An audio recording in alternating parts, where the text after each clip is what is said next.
Hello, welcome to News English on radio and television station. Here comes our news today.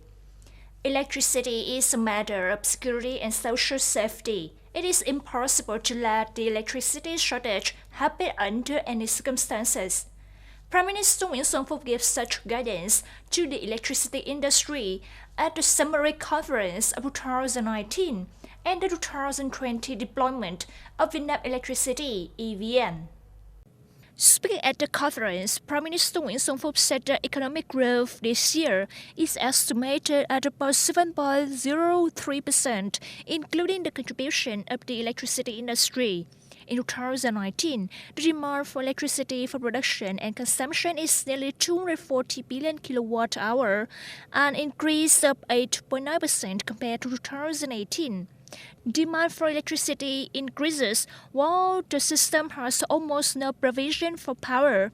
EVN has to mobilize about 1.8 billion kilowatt-hour of electricity from high-priced oil. Not to mention the drought in many areas, the amount of water returned to the hydroelectric lakes was the lowest in 30 years.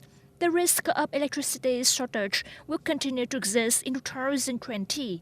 Facing this challenge, the Prime Minister requires EVN to set up a scenario of electricity system coordination from now on to proactively respond to drought stations, safely operate the power system, but don't let water trump your fate. In the immediate future, the Prime Minister asked Vietnam Electricity to ensure electricity for people to welcome Tet, then ensure electricity to the hot peak of 2020.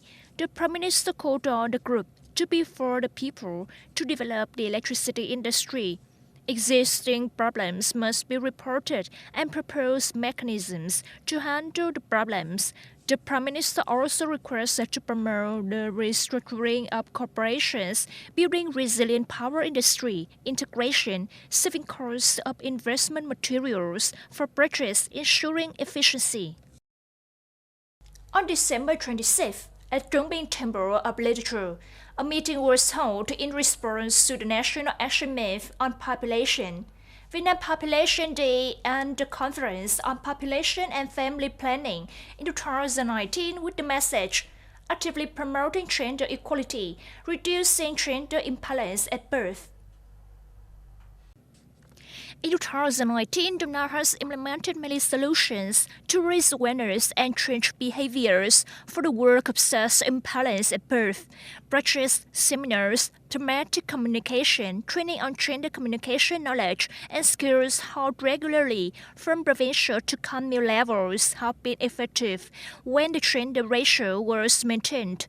The province is 107 boys for every 100 girls, lower than the target of 109 points for every 100 girls that the Vietnam Population Strategy to 2030 has just been approved by the Prime Minister. In the coming term, the province will continue to implement more measures to control the rate of increase in the sex ratio at birth, bringing this ratio back to the natural balance. After the meeting is a parade through the main roads of Binh Hoa City to convey and spread meaningful messages in response to the National Action Month on Population and Vietnam's Population Day. Egyptian state media reported on December 26th that President Abdel Fattah al-Sisi and his U.S. counterpart Donald Trump had a phone conversation to discuss recent developments in Libya. President al-Sisi affirmed the North African nation's support of the people of Libya towards the goal of maintaining security and stability, as well as demonstrating the Egyptian stance supporting the Libyan National Army (LNA) in the fight against terrorism is threatening the entire Middle East region.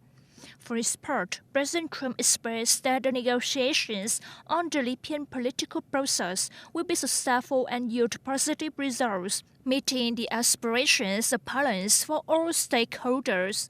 On the same day, President al-Sisi also held a phone conversation with Italian Prime Minister Giuseppe Conte, which affirmed Cairo's uncompromising stance in support for General Khalifa Haftar's RNA force in eastern Libya. Meanwhile, Turkey's President Tayyip Erdogan announced yesterday that it would accept Libya's offer, sending troops to the country to support the internationally recognized Government of National Accord (GNA) in the capital Tripoli. Russia and the United States can work together to expand the new strategic arms reduction treaty to reassure the international community and prevent the gap of strategic stability. The statement was made by Foreign Minister Sergei Lavrov in an interview on December 26. Russia and the United States should not indefinitely postpone solutions to issues that are important to both countries and the world, primarily in the area of security and strategic stability, he said.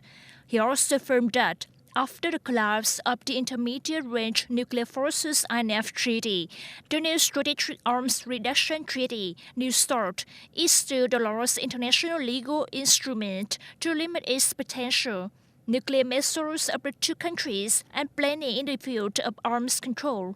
Earlier, President Vladimir Putin confirmed that Russia wants to send the New START treaty immediately, as soon as possible, before the end of this year without any prerequisites. That's all for the news English for today. Thank you for joining us and goodbye.